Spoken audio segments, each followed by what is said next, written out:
Good afternoon or good evening to all of you connecting with us today from around the world.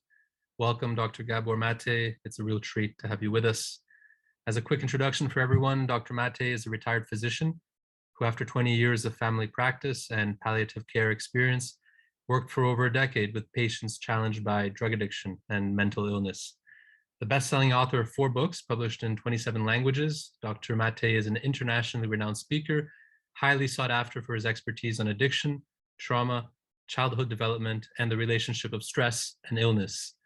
For his groundbreaking medical work and writing, he has been awarded the Order of Canada, his country's highest civilian distinction, and the Civic Merit Award from his hometown, Vancouver. You can find all his books online. You can also keep an eye out for his next much-awaited book, The Myth of Normal, Trauma, Illness, and Healing in a Toxic Culture, which is due in autumn of 2022. Some of you might also be familiar with his work from the film The Wisdom of Trauma, which has created quite a bit of buzz lately, and of course, his classic podcasts with Tim Ferriss and Russell Brand. Thank you for being with us, Dr. Maté. Before we get into things, I did want to give everyone a chance to settle in and find the right headspace for today's chat. And so for that, I turn to the songwriter, singer, and pianist, Ellie Schwebel, straight from Brooklyn, New York. Ellie, please take it away. Lorenzo, thank you so much. It's a true honor to be here. Dr. Maté, I'm really moved by all of your work, and I thank you for everything you've done for all of humanity and this community that we are engaging with right now. I wrote this song for all of us out there who have felt this way, and may this song let you know that you're not alone.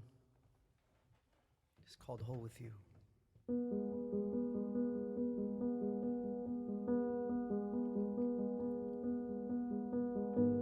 We are the broken people,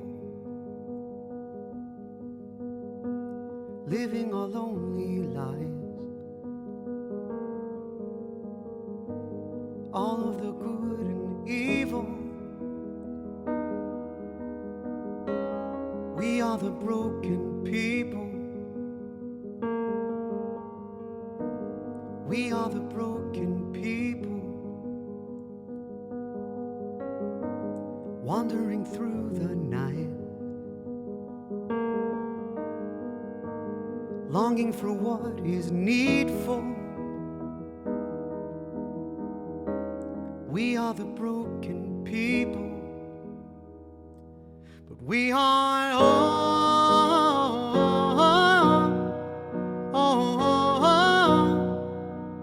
we are whole together.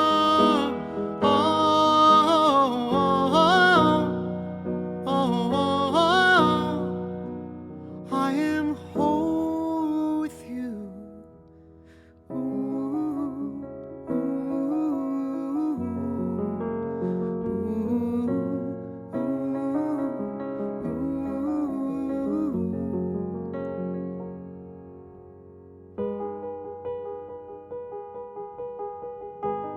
We are the holy people,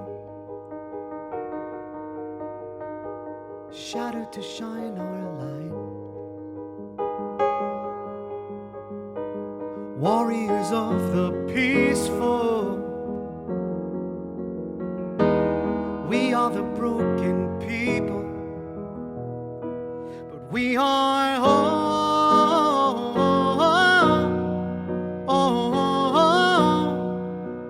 We are whole together.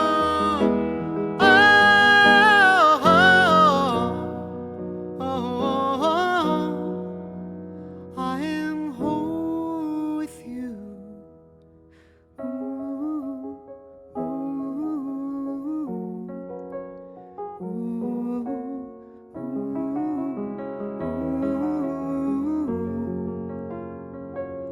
We are beautifully broken people. We are beautifully broken people.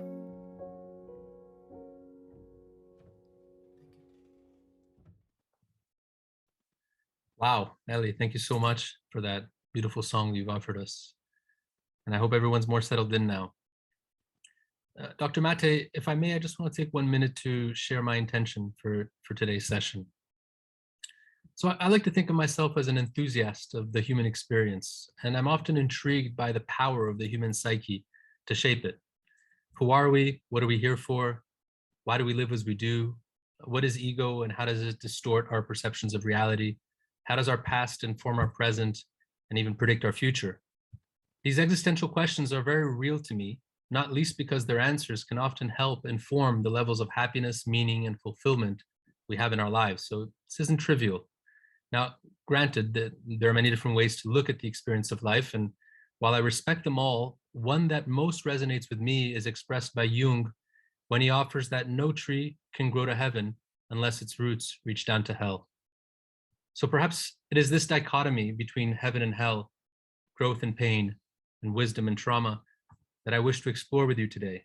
Because there's one truth that for me is absolute, and that is that the lives of all 7.9 billion inhabitants of this lovely planet could and should be improving, not the other way around. And yet, that's clearly not what we feel inside us and see around us.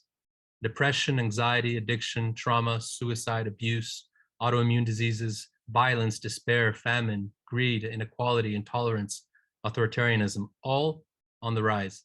So my intention is that we begin to unpack the trauma we endure as a planet and as a species in hopes of discovering new pathways to understanding, to growth, to hope, and to thriving as individuals, but also as a global community. And so I begin by asking you, Dr. Maté, to share your read on the current zeitgeist by describing the myth of normal as the individual and systemic levels that is plaguing our species from the perspective of your theory on trauma. So the individual is very much the systemic. So I'll give you a couple of specific examples of that.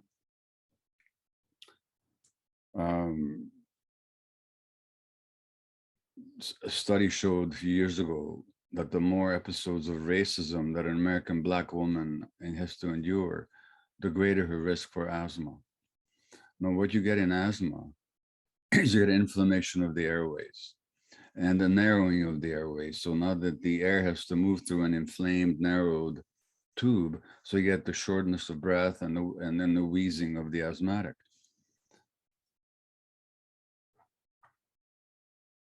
We've known for a long time that asthma is very much related to stress. In fact, how we treat asthma is with stress hormones. So when people's airways are narrowed or inflamed, we give them stress hormones, adrenaline to open up the airway, and cortisol, another stress hormone, to suppress the inflammation. So what's actually happened to the individual with asthma is their own stress regulation system has got exhausted. They've been so stressed that their own stress regulation doesn't work anymore. Now we have to give them extra doses of stress hormones to keep their airways open. Now here's the question.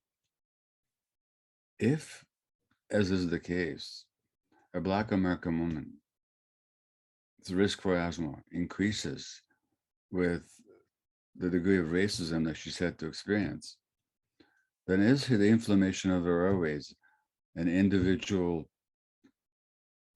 pathology, or does it reflect a social malaise called racism? You can't separate the individual from the environment, and I could give you and your listeners, a dozen similar examples of that. So that the individual is the social and the social is the individual, because we're social creatures. And that means that our psyches, which is to say our emotional functioning, and also our physiologies, they're literally the physiology of our bodies, are affected and in large cases determined by what happens in the environment. And what happens in the environment has many dimensions to it. There's the physical environment, the air we breathe, the food we eat, how those foods are prepared, the quality of nutrients in the food, or how they're bleached out of nutrients.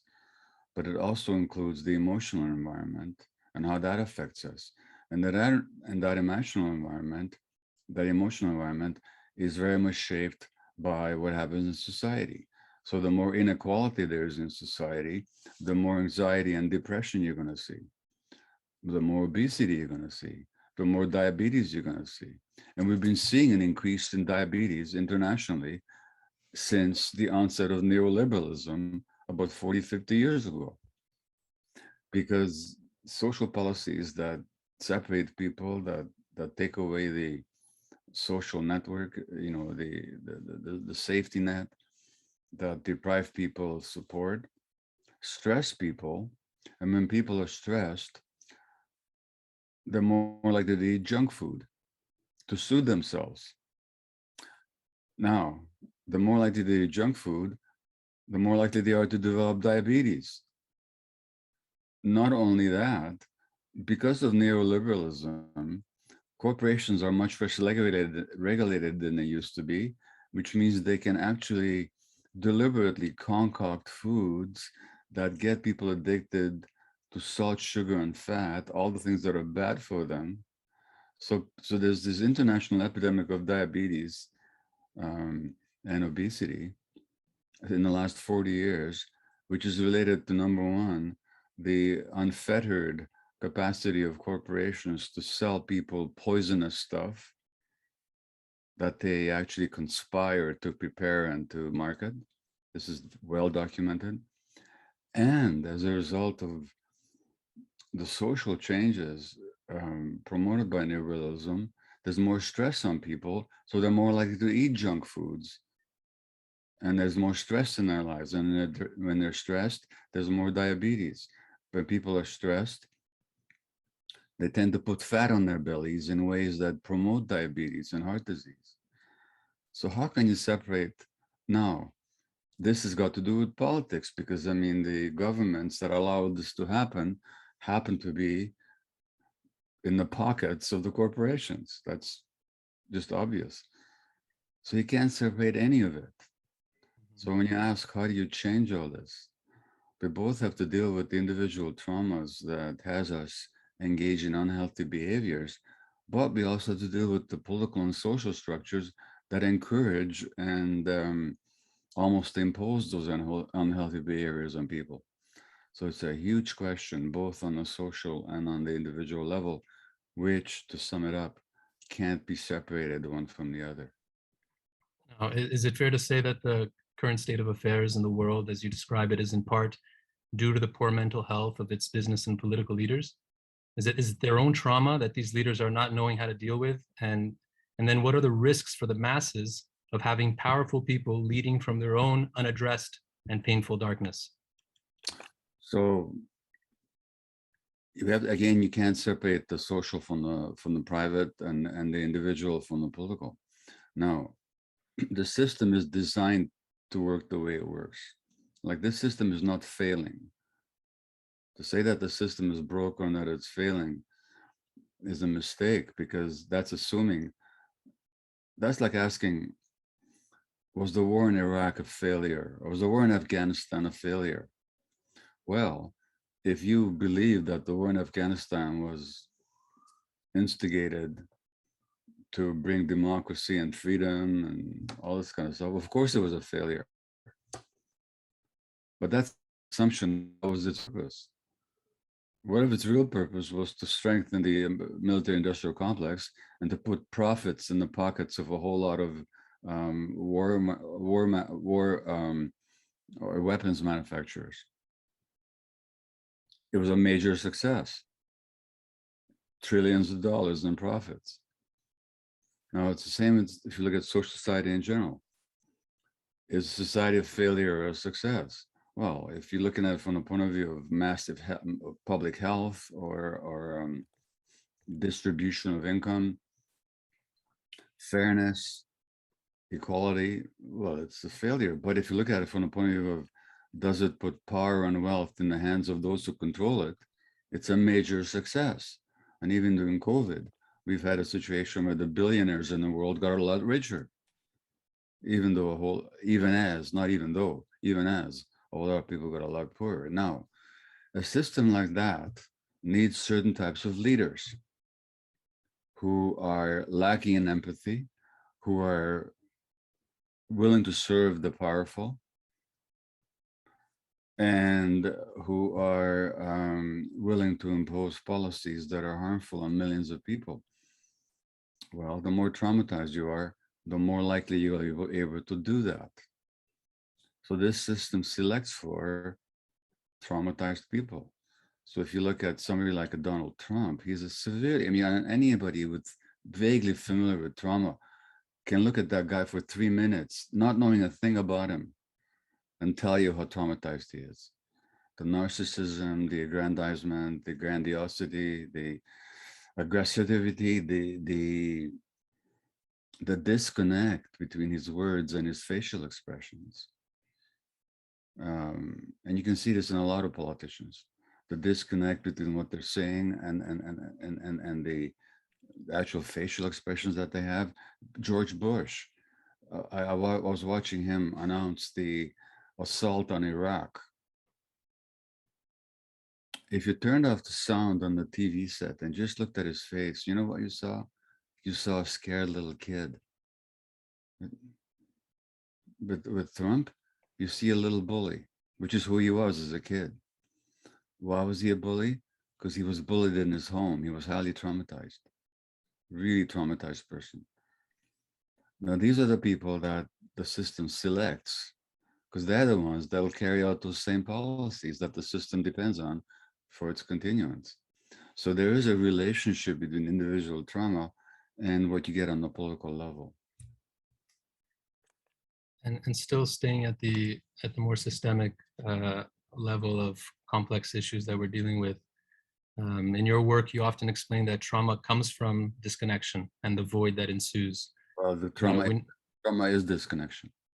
Yeah, trauma is the disconnection. We know that many of us have disconnected from our true essence and also from others. But as a collective, we've also disconnected from the natural systems from which we depend on to survive, our environment, what some will endearingly call Mother Earth. Is air and water pollution, our irresponsible land use, our obsessions with trash, deforestation, our consumption frenzy driven by senseless advertising, and the global warming that all of this gives rise to, a reflection of unprocessed trauma and our own addictions at the collective level? I ask this because we're approaching a climate apocalypse by the end of the century, and we seem unable to uncover the blind spots regarding it. And I also can't help but draw a parallel to many of the heroin, cocaine, crack, and crystal meth addicts that you describe in your book, who fall back on their self-destructive behaviors, even when they know exactly where that will lead them to. Yes. So you're from Brazil, are you not? That's right.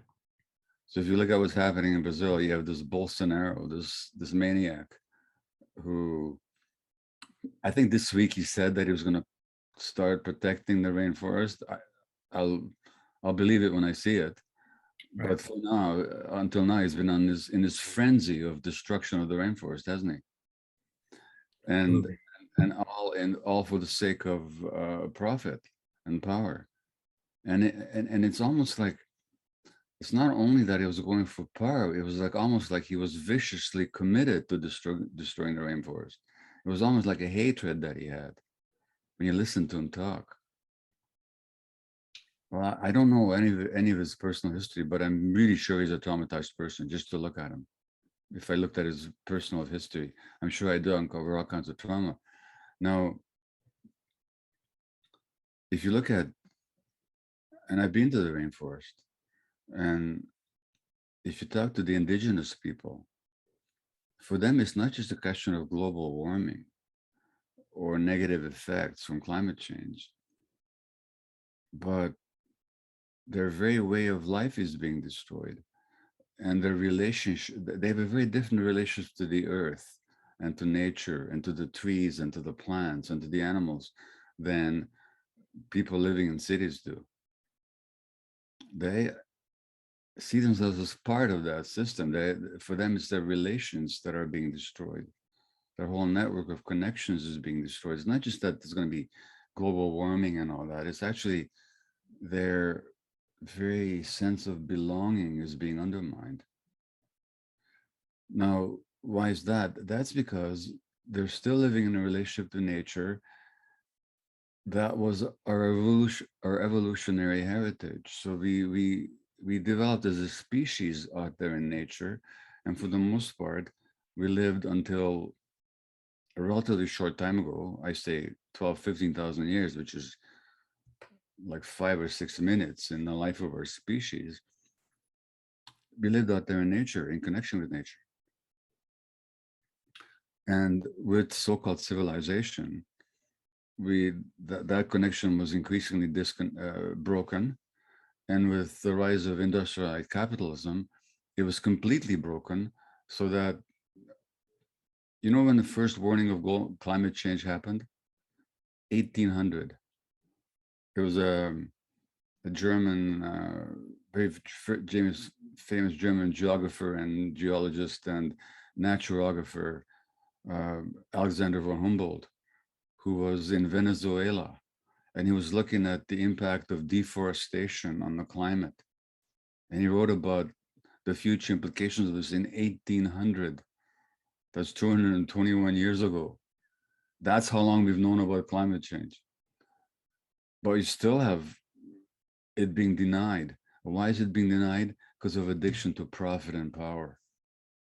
So the addiction to profit, and, you know, so if a patient of mine here in Vancouver with an ounce of cocaine, now the cops are no longer arresting people for possession here in Vancouver, but over the world they still are. It's still illegal. They're just not arresting them. But when I was working there a decade ago or so, somebody caught with an ounce of cocaine in their pocket would be arrested. But people are destroying the rainforest because of their addiction to profit. They're not arrested. They're rewarded. So this is a society run by addictions. That's a good segue into my next question, because oftentimes when we hear the word addiction, we often think of marginalized echelons of society dealing with substance abuse. Yeah. But this is in fact a huge misconception, isn't it? I mean, aren't addictive behaviors emotional anesthetics and antidotes to counter things like emptiness, fear, fatigue, stress, boredom, alienation, even a sense of personal inadequacy that we are all susceptible to in some degree? So if you can help us understand addiction more generally speaking by touching on our own vulnerability, salience attribution, and the blind spots that can prevent us from seeing just how pervasive addiction is in our society. Well, that's very simple thing to do. I just give you a definition of an addiction, and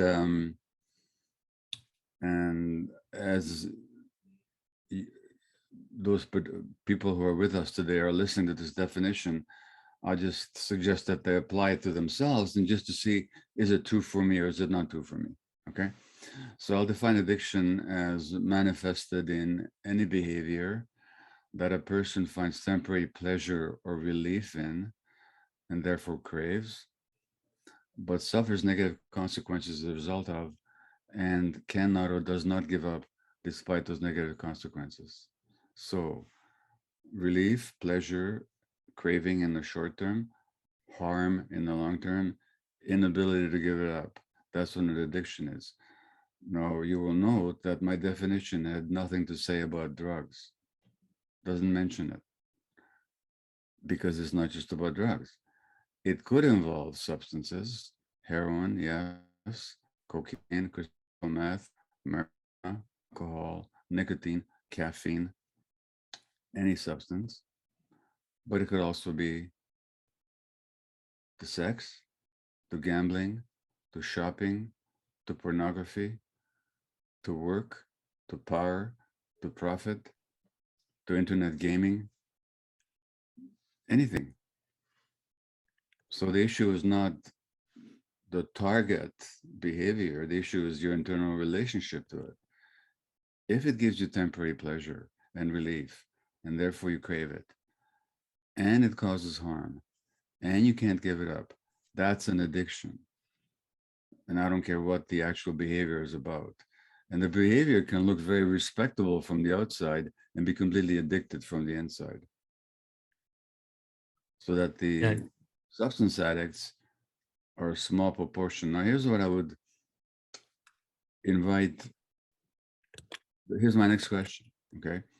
So first of all, as you listen to this definition, just is it true for you or is it not? Now, in most cases, the vast majority of people say, yeah, at some time or another, I've had some kind of an addictive pattern. I might still do it or might not, but I did at some point for sure.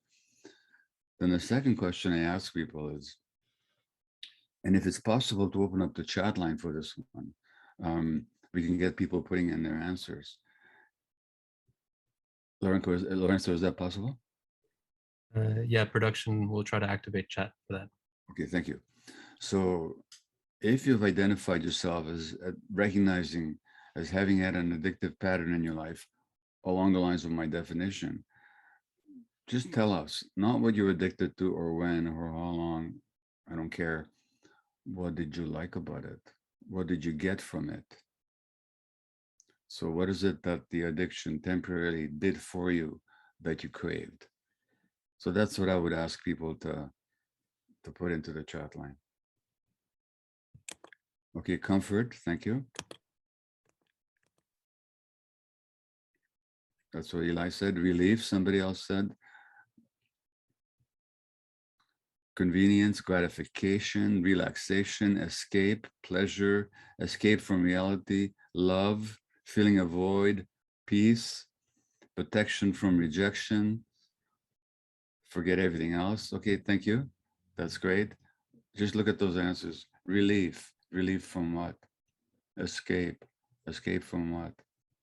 Connection, belonging. Well, when do we need comforting? When do people need a comforting? When they're uncomfortable? When do people need escape? When they're suffering? When do people need connection? When they're isolated? When do people need numbing? When they're in pain? All these states of isolation, stress, discomfort, these are all states of emotional pain.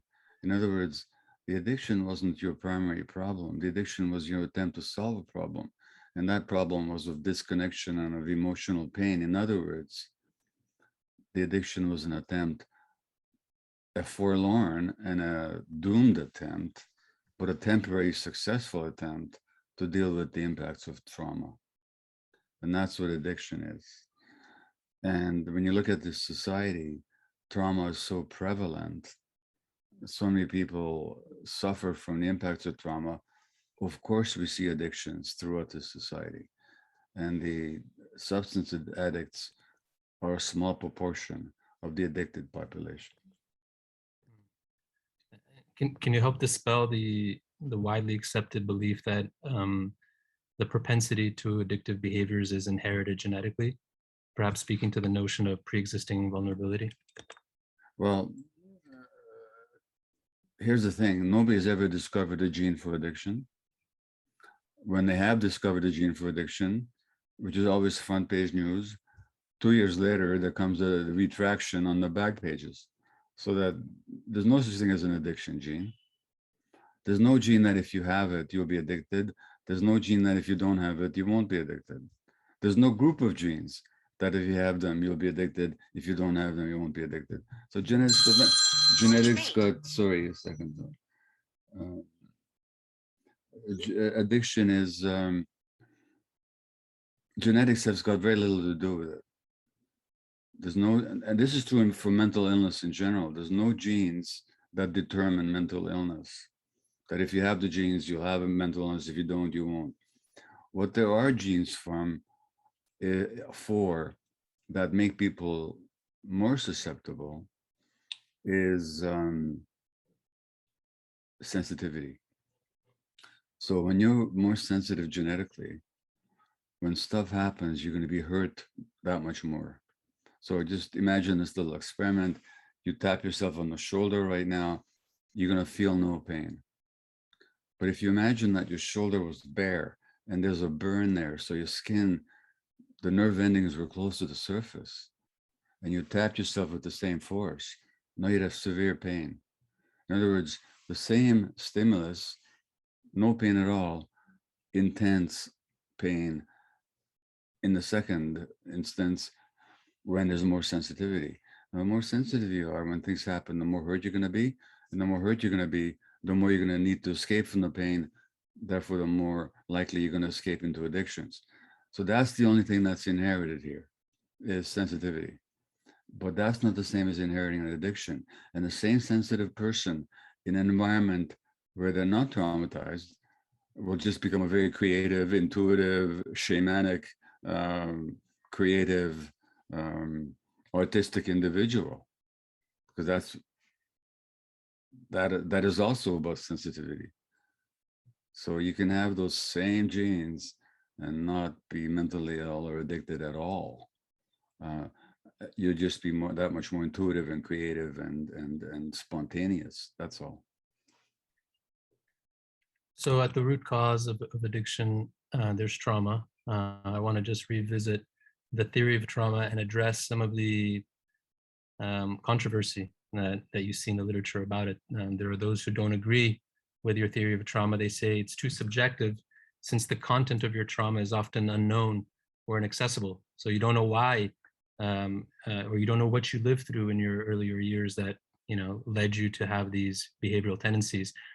Or they say that correlating anything troubling in your childhood to addiction, for example, is overly simplistic, or even that revisiting pain as opposed to having a more positive outlook on life is in fact less effective for the science. So how do you respond to the skeptics who say that we have to put an end to the perpetuation of negativity behind pathologizing therapy, and we should just treat people as people and not patients, focus more on resilience as opposed to victimization? Right. So if you came to me with an appendicitis, an inflamed appendix, I could say to you, I don't want to delve into your inflamed appendix and dig in there and do. I just want to just think positively.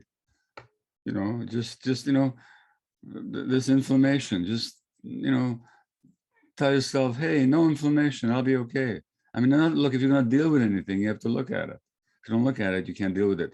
James Baldwin, the great Black American writer, said that not everything that is faced can be healed, but nothing that is not faced can be healed.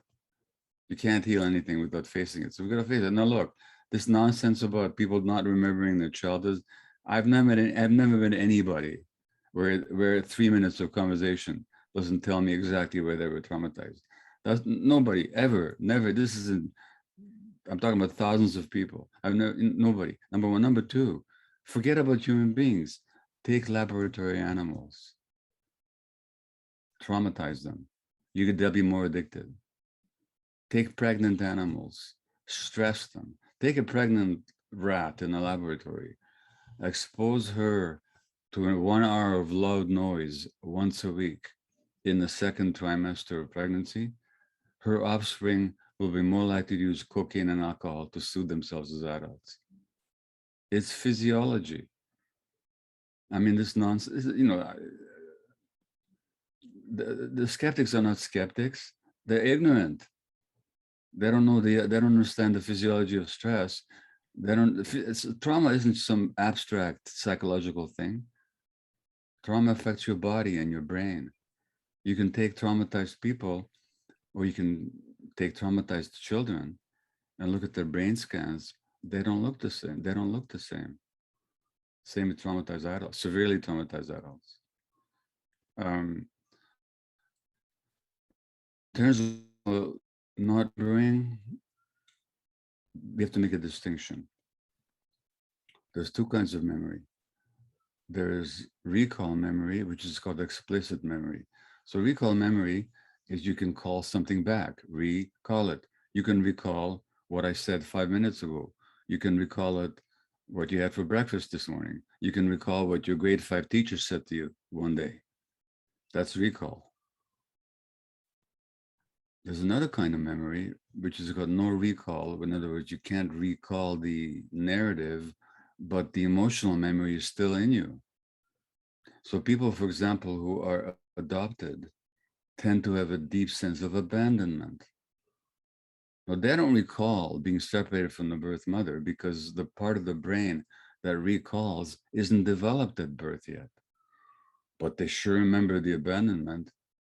What I mean is the emotional memory of abandonment is ingrained in their body, in their brain. And if somebody even looks at them in the wrong way, they feel rejected.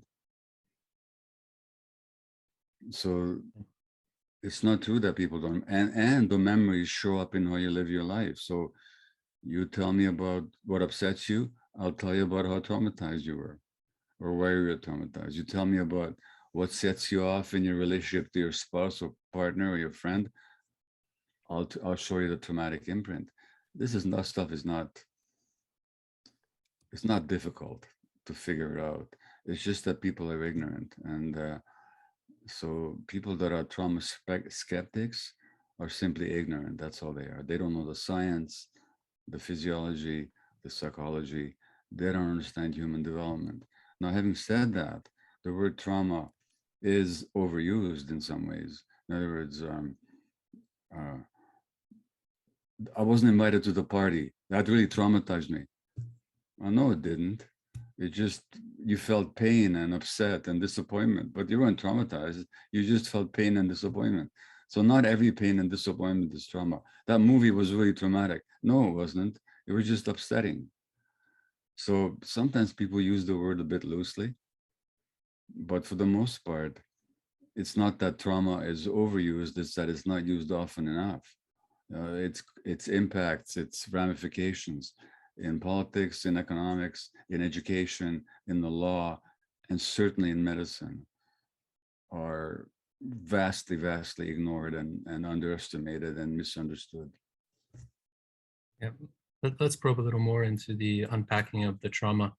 In describing why our society is, quote, insane and ill, you say that we have driven our notion of truth to the hegemony of the intellect in detriment of the heart, which is where our divinity lies, and that we have to work in connection to heart, mind, brain, and gut. So I understand that if we reestablish this lost connection, trauma transmutes into wisdom and hope ensues. Can you explain this further, both from the perspective of the hardware and software, so the anatomy of our body, but also from the perspective of what you call compassionate inquiry? Well, from the point of view of the hardwiring, let me ask you this question personally. Um, have you ever had the experience of having a strong gut feeling about something, ignoring it, and then being sorry afterwards? Wishing Every that day.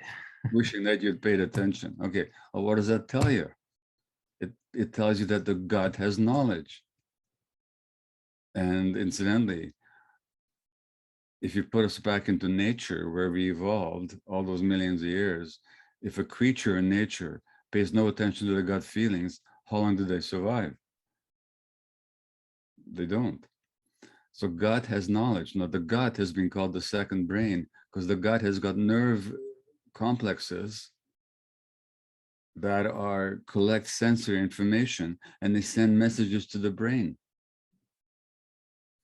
If you're depressed, they'll give you a medication like Prozac to elevate the levels of a brain chemical called serotonin, which is essential for brain functioning. The gut has more serotonin than the brain does. And the brain that the gut represents is connected to the brain up here. So our guts are talking to us all the time. So when we think that knowledge happens only here, we're ignoring a big part of our knowledge, which is our guts, which tells us about our environment. Then there's the heart. The heart also has a nervous system. The heart also has a brain, which is such a thing as when you say, I knew it in my heart, you did. And this heart brain is connected to this brain here. So there's three brains that are physiologically connected. When they're connected and we're not cut off from any of them and they're functioning in unison, you have a coherent, grounded human being.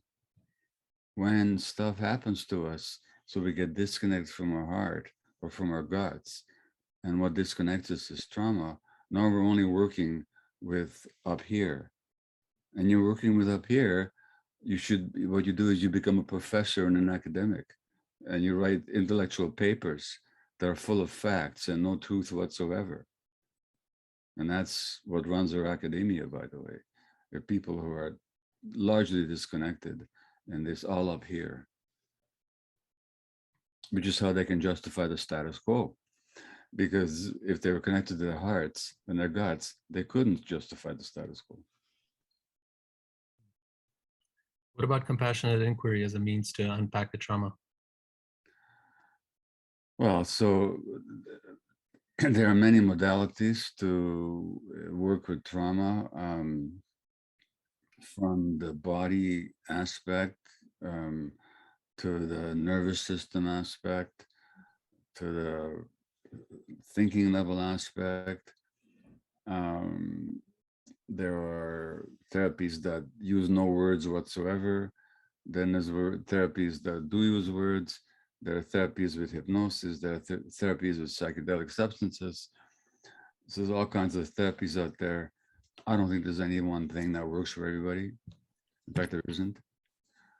Which is not to say there aren't a lot of good things out there. Now, over the years of my work with trauma people, and eventually I realized in my medical practice that everybody who had illness, virtually everybody, not everybody, but virtually everybody with illness, certainly with mental illness, certainly with addictions, were traumatized.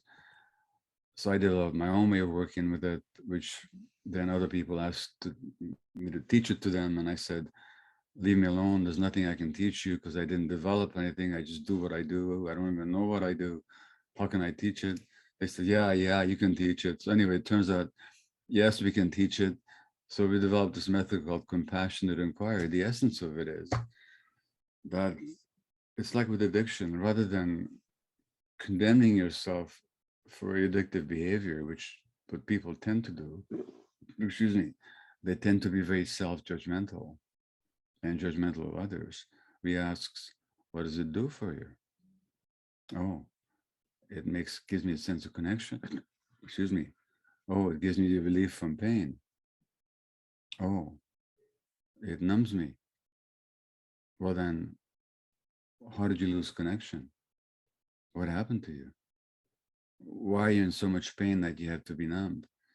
So compassion inquiry is simply asking a set of right questions to, because the answers are inside everybody. Everybody has got the answers. They just have no access to the answers. So compassion inquiry is just a method that I developed that helps people delve into how they develop their traumatic patterns. And by finding that, there's a way out of it. So that's what compassion inquiry. And the fundamental assumption is that there's nothing wrong with anybody. That fundamentally there's nothing wrong with anybody. And that essential self that we got disconnected from as a result of trauma has never been destroyed, has never been broken, can always be recovered. By the way, look at that word recovery. What does it mean? To recover something means to find it. What does it mean to find something? It means that it was never destroyed or broken or irretrievably gone forever. We just lost sight of it. So recovery means reconnecting with ourselves, which is to say reverse the impact of trauma. And that's available to everybody, given the right questions or the right approach. Mm. You mentioned compassion and recovery. It kind of triggered me to want to ask you about the failed war on drugs. In your book, in the realms of hungry ghosts, you're quite clear in saying that we're punishing and tormenting people for having suffered trauma, the root cause behind drug use, which to most offers a momentary relief, as we saw from an otherwise intolerable or painful life. In fact, I often say more freeing than of actually dying. And so this is the foundational argument for advocating for harm reduction measures, which shifts the discussion of drug use from the criminal realm to the realm of healthcare. So if you can share your perspective on harm reduction and how you think we can sensitize society in overcoming its us versus them mentality and the stigma it still places on addicts. Sure. Well, first of all, the stigma on addicts is only because we have a very narrow definition of addiction. If we recognize how prevalent addictions are in this culture, and we did that little exercise earlier on, why are we judging people for having one kind of addiction when almost everybody's got some kind of an addiction or not? Number one. Number two, which drugs are, if we're talking about substance addiction, which substances are illegal and which are not is completely arbitrary. There's nothing special about heroin. As a matter of fact, this is surprising to a lot of people. But if you took 1,000 people and I gave them a safe level of heroin 4 times a day by injection, which is to say a level that'll get them high without overdosing them. If I did that for 20 years, and I compared them to 1,000 people who drank heavily for 20 years, and another 1,000 who smoked for 20 years, by far the healthiest will be the heroin group. I mean, alcohol and tobacco are far more harmful to human health than heroin is, unless you overdose. The reason people overdose is because they have to buy bad products because the drugs are illegal. Now, so that this ostracization is medically nonsense. And it's only because we hate our own addiction so much, or at least we don't like that part of ourselves, we project our dislike of ourselves onto this particular group of people that identified addicts. So that's the first point. The second point is that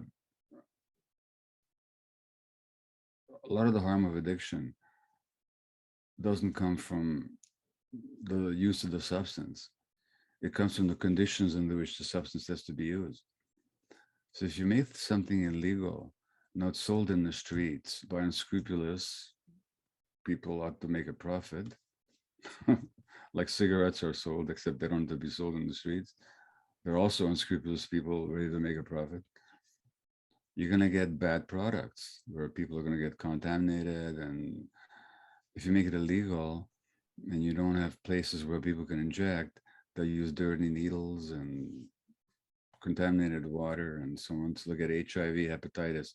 So a lot of the harm that comes from substance use isn't related to the use of the substance itself. It's related to the conditions under which substances are used in this culture that makes those substances illegal. So harm reduction simply means reducing the harm. So you give people clean needles, that's harm reduction. You give people sterile water rather than, puddle water from the back alley to inject with, that's harm reduction. If they overdose, you resuscitate them, that's harm reduction. You're reducing the harm not only of the habit, but also of the harm that's caused by the social attitude towards the habit. And you say to the individual, look, we accept you exactly as the way you're right now. We don't need you to be different. We're still going to help you. Which, by the way, is what we do all throughout the healthcare system. I mean, if somebody comes in with diabetes because they ate too much junk food, do we kick them out of the office? If a business executive is a workaholic and type A personality shows up in a emergency room with a heart attack, do we kick them out because they did it to themselves? If somebody goes skiing on an icy slope and breaks the leg, do we treat them even though they brought it on themselves? So why should we? Why are we special? Why are we singling out drug addicts for special non-treatment? I mean, it's nonsense. As to the war on drugs being a failure, it is not a failure. It is a major success. It's like what I said about the Afghan war. It's a success if it's a failure only if you believe the stated assumptions. But if it's a way of controlling minority populations and slinging hundreds of thousands of young Black men into jail, boy, it's a major success. If it's a way to keep the prison industrial complex going, major success. If it's a way of keeping law enforcement funded, it's a major success. If it's a way of keeping the whole vampirical legal industry going, vampirical because they batten off the traumatized, it's a major success. If it's a way of keeping law and order politicians in power, it's a major success. It's only a failure if you believe what it says about itself. But that's true for any war. Let me touch on one more topic before we open up for questions. If there's one frontier of science that is mainstreaming at this moment, it's that of psychedelic compounds to address mental health disorders. Yeah. Stan Groff had already alerted us to the fact that psychedelics would be for psychiatry what the microscope is for biology or the telescope is for astronomy.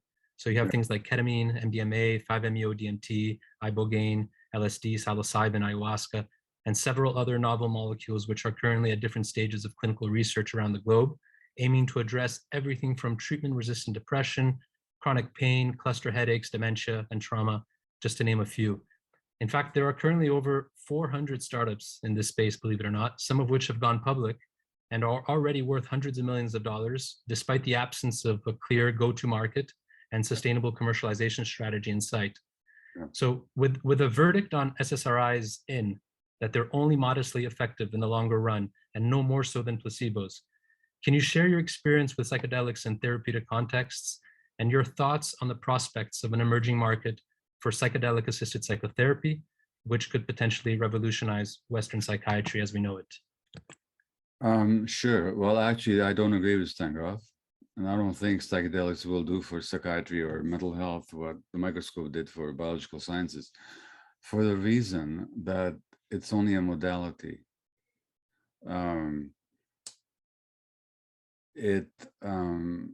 What would revolutionize mental health care is an understanding of trauma, with or without psychedelics. That's far more important than which modality you use, including psychedelics, as far as I'm concerned.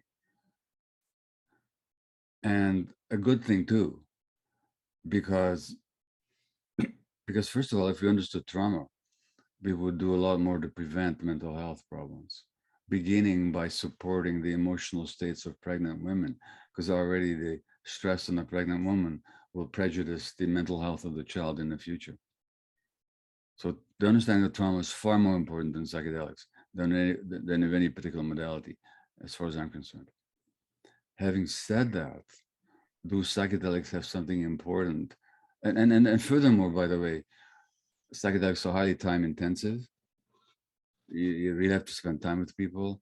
They're expensive, and they're always likely to be expensive. They're not for everybody. So I don't see them as transforming the mental health care system in the same way that some enthusiasts would believe. Having said that, they can make a major contribution. And I first found out about them about 12 years ago. And I first began to work with them about 12 years ago. And boy, I've seen people heal from addictions of all kinds, from depression, from anxiety, from physical illness for that matter. Because I think physical illness, because again, you can't separate the mind from the body. So when you work on the mind, that can transform the body as well. So I'm very impressed, and I continue to work with them. They've made a difference in my own personal life. So, and the reason is precisely because they, well, if you look at the word psychedelic, the actual word was coined by a British psychiatrist called Humphrey Osmond, I think, something like that. And he uses it to mean psyche, the mind, or the soul, to manifest the mind. So the psychedelics is to manifest the mind. So in other words, underneath the conditioned personality, there's these traumas, but there's also this beautiful reality of oneness and belonging and just wholeness. But the conditioned personality covers up, attempts to cover up the trauma, and it obscures the beauty. So psychedelics, what they have in common, they all work differently, different types, but what they have in common is they temporarily reduce, they tear away that membrane of the artificial personality. So people can actually get in touch with their trauma and work with it in a new way. Or they can find the beauty and the oneness within, which is underneath the trauma, which the trauma covered up. And if once that happens, there's nothing left to be anxious about. So, yes, psychedelics can be a beautiful modalities under the right guidance, and I have to emphasize that, under the right conditions, under the right guidance, they can be transformative. I'm not, I myself, I'm on the advisory board of a couple of these startups, and I have no idea how they expect to succeed because mostly it's still illegal. And as you said, they're still talking to a market that isn't yet functioning. But obviously, there's tremendous excitement about these potentials of psychedelics, and I can understand why. I don't see it quite as evangelistically as some people do, but for sure, they're an important modality to be explored and to be researched. Mm. I want to kick off our Q&A by inviting someone that will be able to contribute a little more to this discussion around psychedelics. Dr. Eduardo Schoenberg. He's one of Brazil's leading neuroscientists. He's the founder and director of the Phaneros Institute, which incidentally, the root meaning of the word Phaneros is the manifestation of the mind.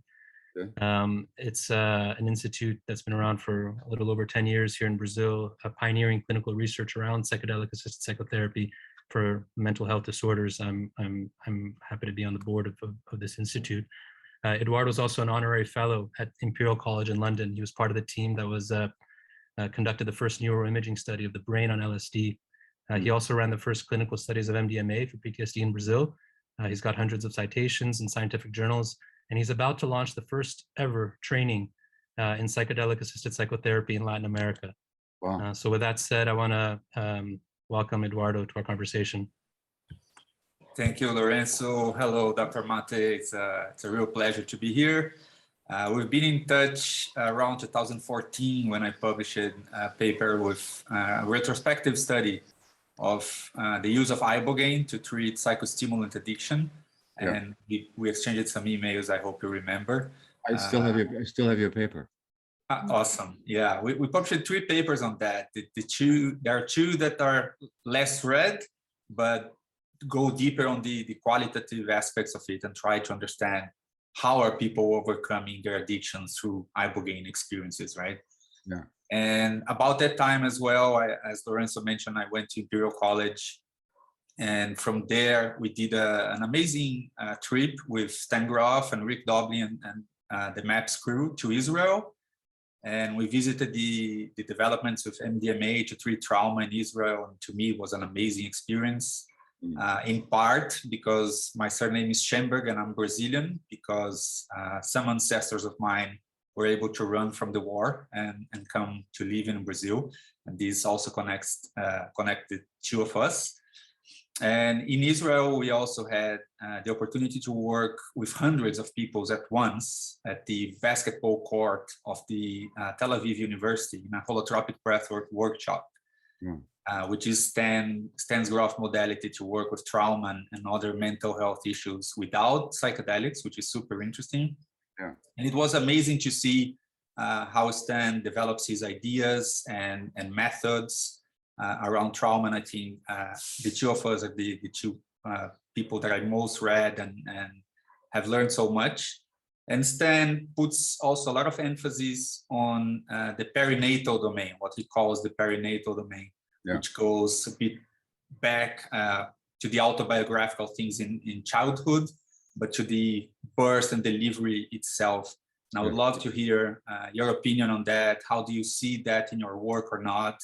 And especially for psychedelic therapies, if you think the perinatal theory can give a big contribution to understanding what's going on. Eduardo, when you worked in Israel, did you work with Rachel Yehuda? No, she wasn't there at that time. Yeah. Well, but you know of her work. Yes, yes, sure. So Rachel did one of these very famous studies after 9/11, looking at the epigenetic markers of the infants of whose mothers had postpartum depression when they were pregnant during 9/11. And these children, a year later, had abnormal stress hormone levels. Which would mean that actually they're going to be more prone for addictions, because one of the things that addictions do is they help the people use it to regulate their stresses. So I'm referring to her work because she's not the only one, but she's a very famous study that shows the impact of prenatal stress. That you stress a pregnant woman, and I mentioned that earlier in my discussion with Lourenço. Yes. You stress the pregnant mother, and that child is already at risk, at higher risk. So this is a very important area of mental health, prenatal health and perinatal health. So in my new book, I have a chapter on prenatal health, but also on perinatal.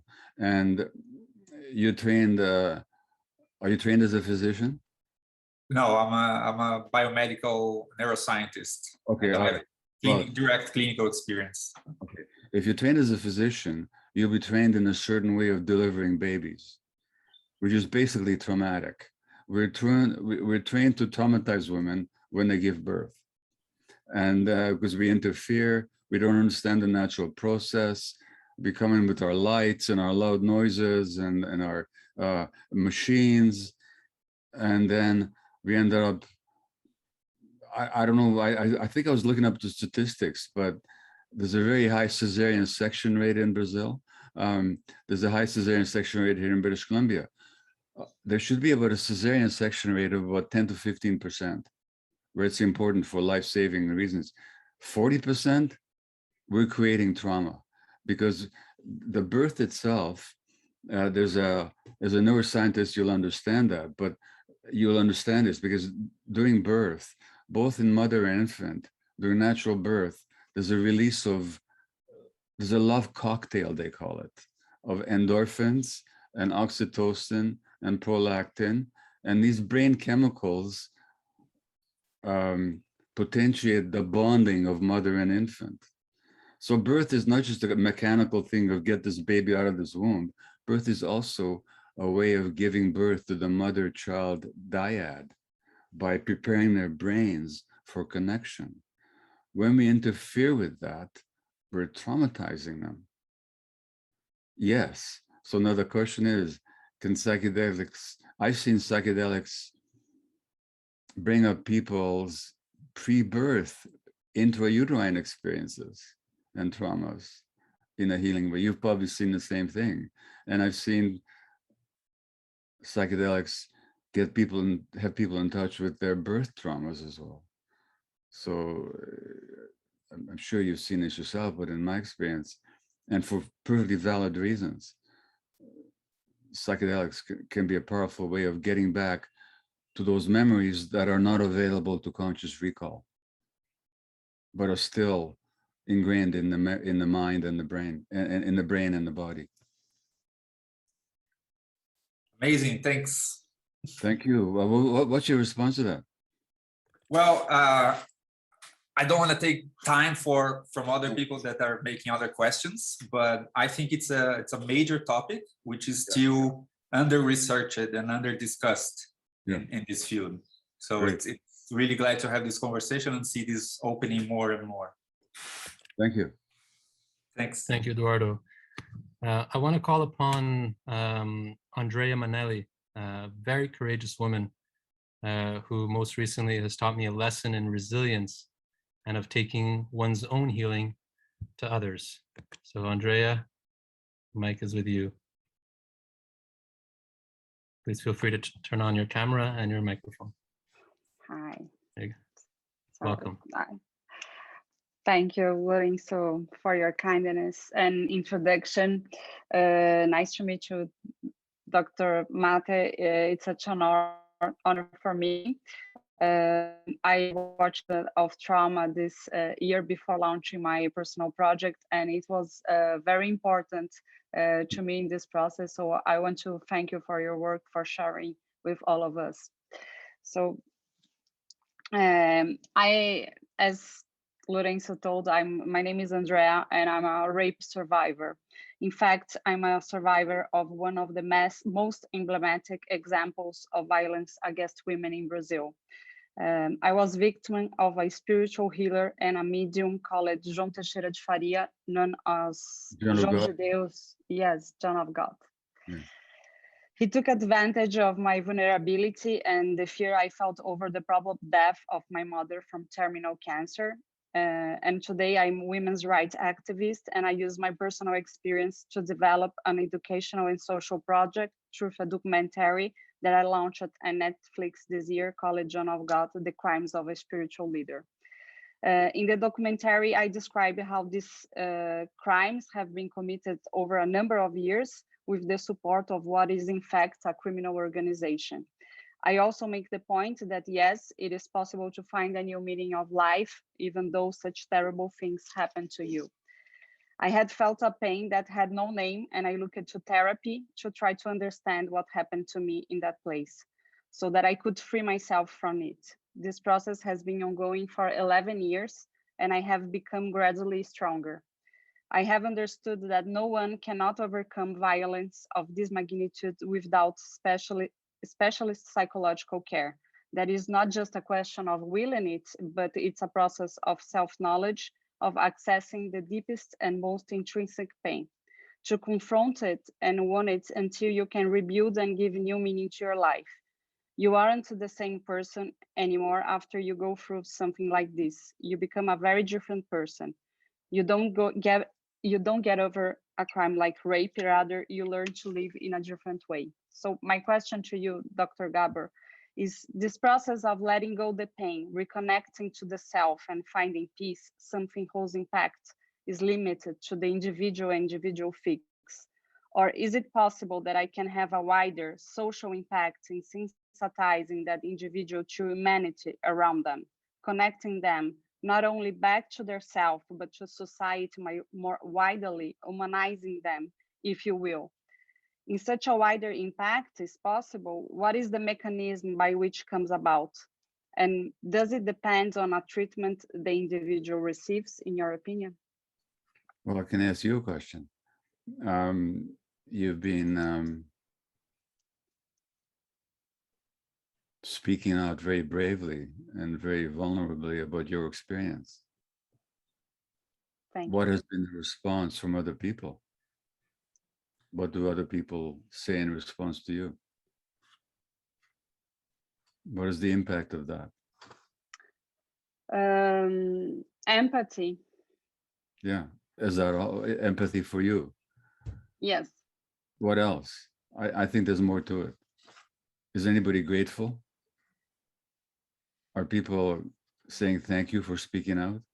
Yes. Courage. A lot of people, mostly women, look at for me to say it happened to me and share their experience. So they reflected like you give me like a strength to speak it out. What happened also to me, I am like a survivor of violence. It happened to me, not with this case specifically, but another kind of violence, domestic or whatever. So it was like I was inspiring other people, inspiring in a way of that they could speak out what happened to them in this sense. Exactly. And I think that's the answer to your question.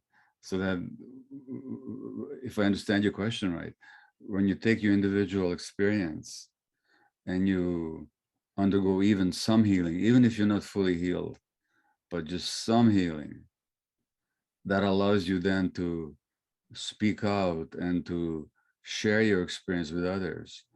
That immediately helps to heal a whole lot of other people. So that the individual healing is totally connected to the social healing. So if I understood your question, you're already doing what you're asking me, if it is possible to do it. You've already proven that it's possible to do it. Not only that it's possible to do it, but that it has a positive impact. In the case of John of God, unfortunately, is not an exception. There are so many of these powerful spiritual leaders who've got a special talent for something. But one of the talents they have is to know who's vulnerable. Yes, exactly. And that's probably because they were traumatized. I'm not saying this to excuse anything. I'm just saying this is how it works. So he's got some special gift that can inspire people and even heal some people. But including his gifts, he sees who's vulnerable, who's available, who can he exploit, who can he oppress. And out of 1,000 people that come to him, he will know which 150 are susceptible, and he'll exploit them, and he'll further traumatize them. And this is enabled by a whole system, because around him, there's a whole lot of people that know what's going on, but they go along with it. I see this over and over and over again. And then there's the legal system. I mean, correct me if I'm wrong, but I understand that he was given a life sentence, but he's not in jail. Yes, correctly. He is in his house, domiciliary prison. He's having his nice little private. No, you know, I'm sure he's not happy about it, but my He's God, comfortable at his home. but he's very comfortable. He doesn't have to deal with the impacts, you know. So it's not just him; it's about this whole system. And you speaking out, it's not just about your own experience or even the experience of the people that say thank you to you. It's also about pointing to what kind of a society are we living in that empowers people like that, and then even when they're caught, still rewards them. It's very important work that you're doing. I don't think I can add anything to it. Thank you. Thank you so much, Dr. Gabor. Thank you. Thank you, Andrea, for sharing your story with us. Our last question will come from a good friend based in Dallas, Texas, Iran Zivahi, whose recent life story, I think, elegantly personifies the wisdom that can come with trauma. The mic is yours, Iran.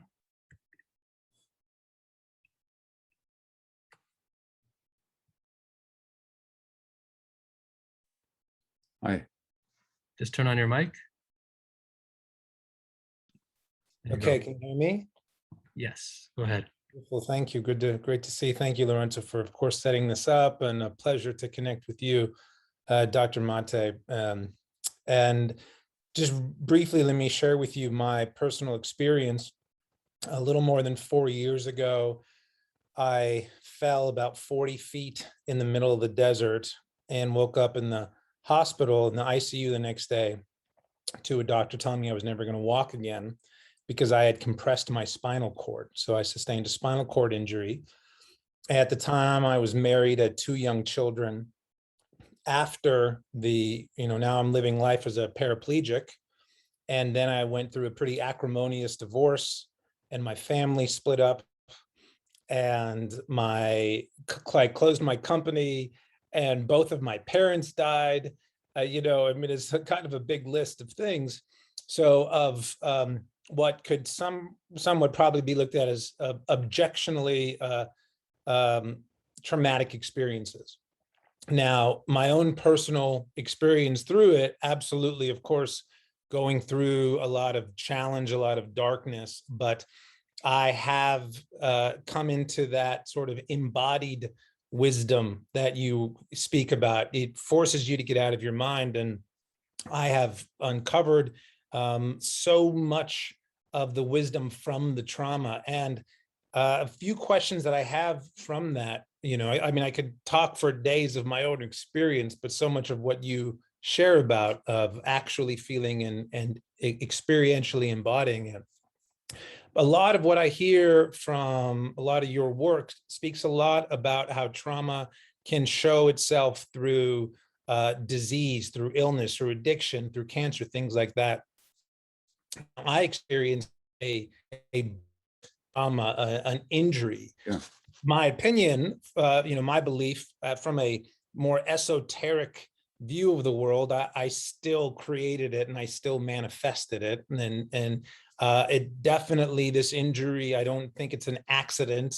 And I have found so many correlations of it generationally with my family and all of that. So I do subscribe to that. I'd be curious if you had anything to share about how with physical trauma in that regard of something that happens and how to deal with it. But the larger question that I'd be really interested to know is here, I'm not going to say I've done all the work, but I've done a lot of work, lot of work. And I feel really good. I've healed so much trauma. I've uncovered so much. I've burst out of my chrysalis. and I still can't move my toes. So I'm wondering with that of the correlation of trauma to injury, to disease, to sickness. Is it a direct correlation that when the trauma is completely healed, the symptoms will go away? And asked in another way, if the symptoms still present themselves, does that mean that you haven't dealt with all of the trauma? Oh, I don't think that is true. Look, the happiest person, one of the happiest person I've ever met, her name was Nancy Kendall. She was a patient of mine. She was in her late 60s, died in her mid 70s, I think. She was a quadriplegic.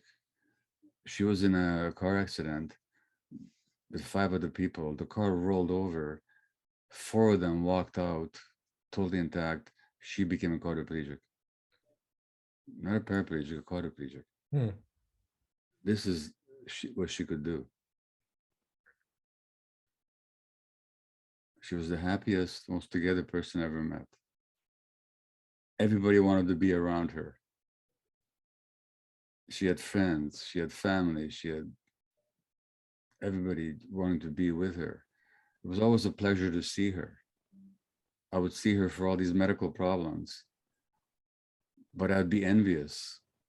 Literally, I would be envious because she was so happy and so joyful. Now, her paralysis never went away. That was a physical event. Her spinal cord had been severed. Nothing was going to put that together again. But that didn't stop her from being fully alive in any way at all. Didn't stop her from experiencing every moment to the possible fullest.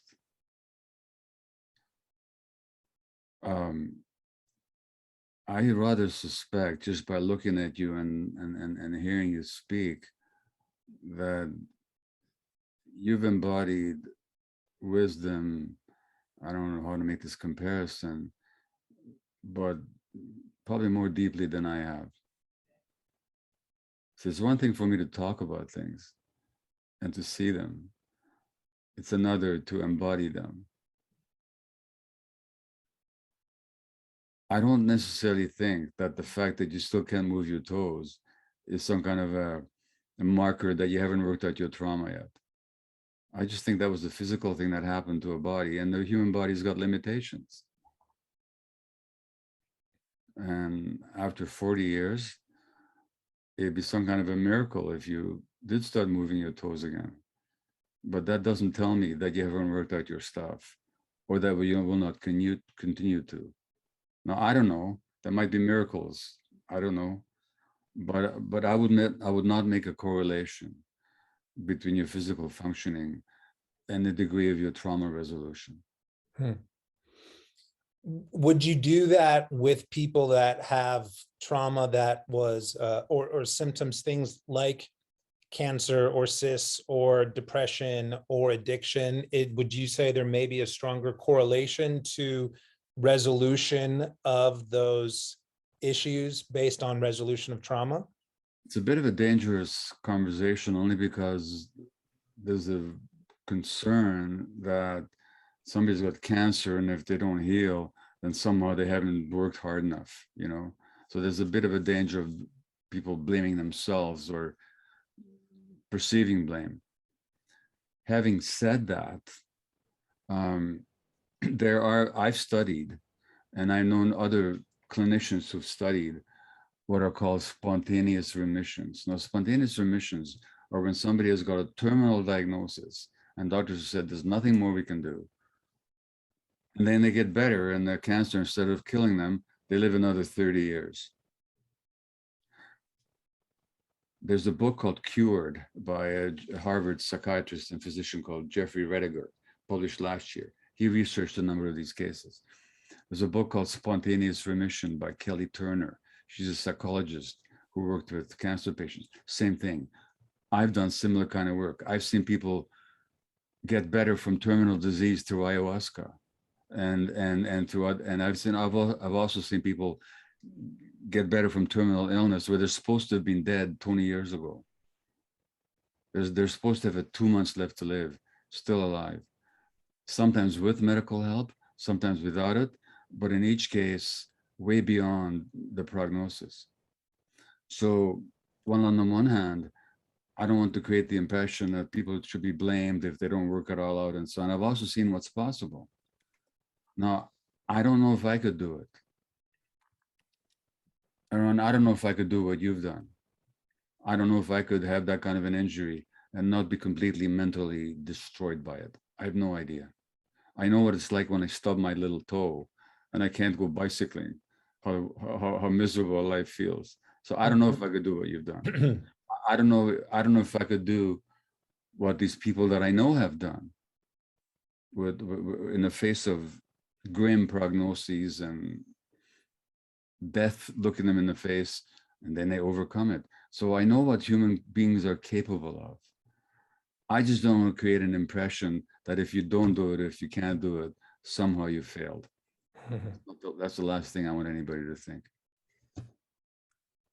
Thank you so much for that, Iran. It's great to see you. I appreciate you being part of this today. Thank you. Yeah.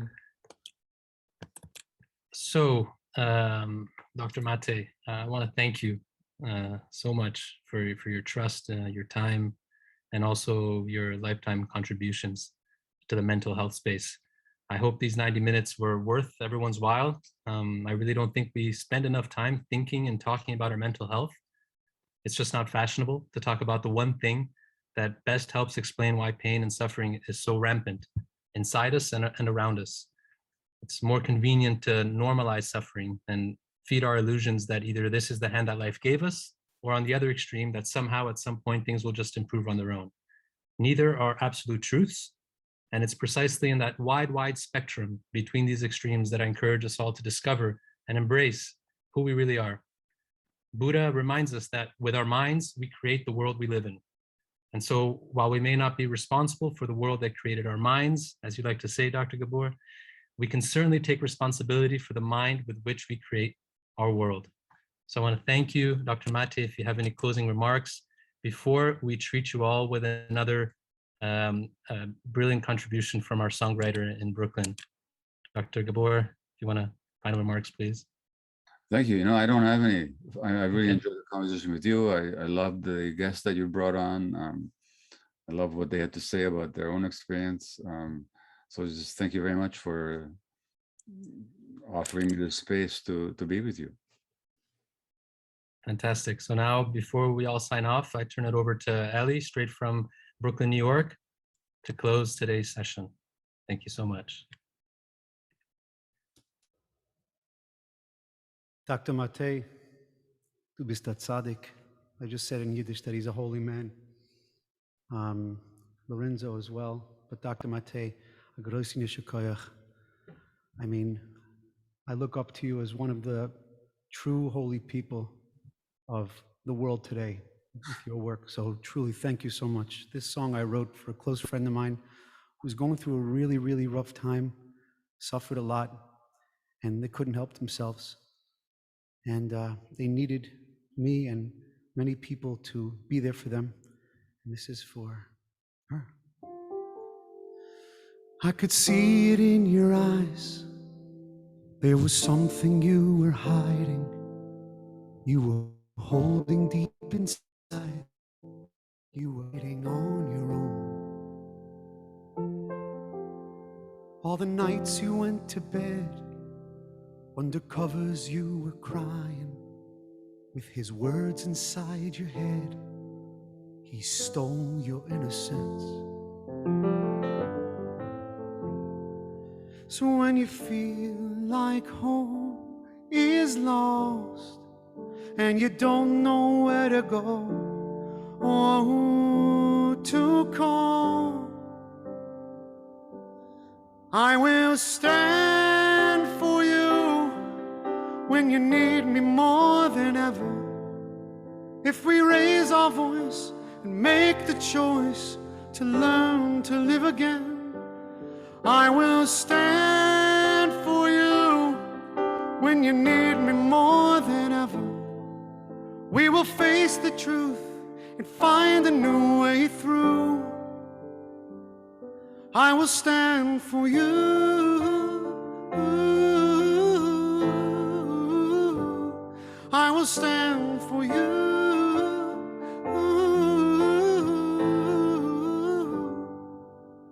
For as long as you remember, you had troubles on your mind, but at the bottom of the bottle, you left them all behind.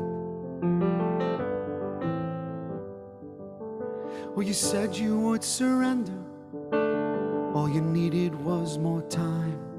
But the days turned to years, and your promise turned to lies. So when you feel like hope is lost, and you don't know where to go or who to call, I will stand for you. We can face the world together if we raise our voice and make the choice to learn to live again. I will stand for you when you need me more than ever. We will face the truth and find a new way through. I will stand for you.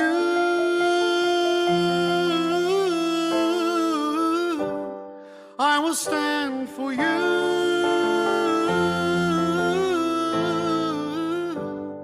I will stand for you.